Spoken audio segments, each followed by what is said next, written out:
tunah hian veranda tangin tleizawng par tlan sava chang mek a ti hian tu mai khawih loh chuan sava pawh an lo ngam thei khawp mai tunah hian chang mek a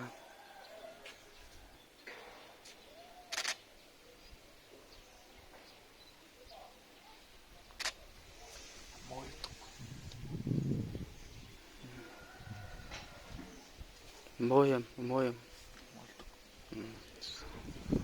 em ta tleizawng par tlan tani khu savai kan tlan a chang ani ti hian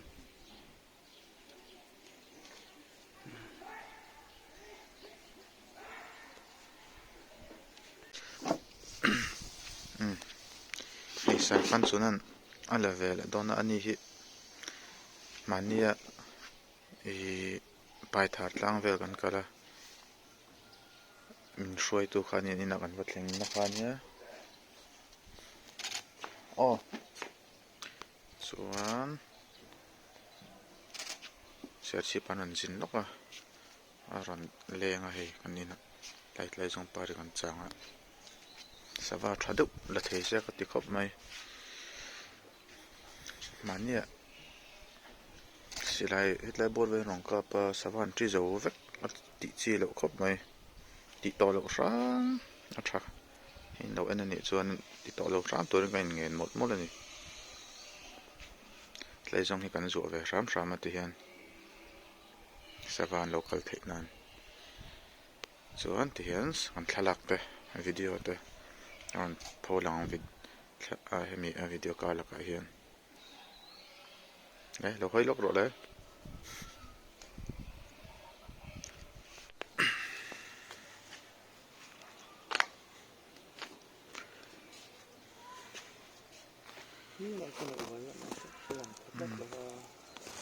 savan on active chot na ko an chen nau mai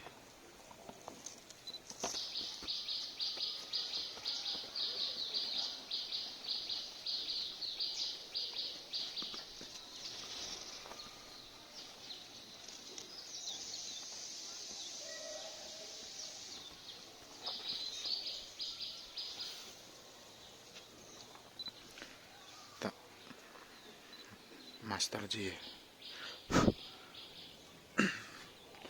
wildlife photographer Bonturu ani hi photography tanga in hria kan ne apoi lo khop mai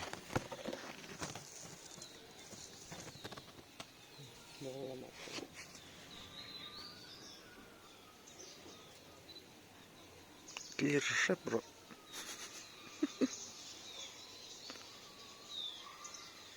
he kom ni anon dur nem sam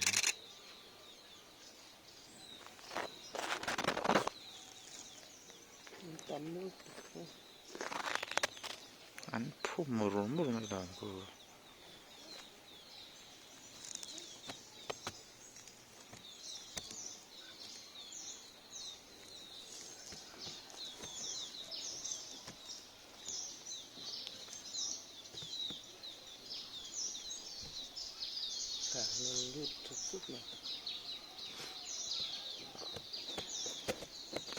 chol ring ran tan ve se tra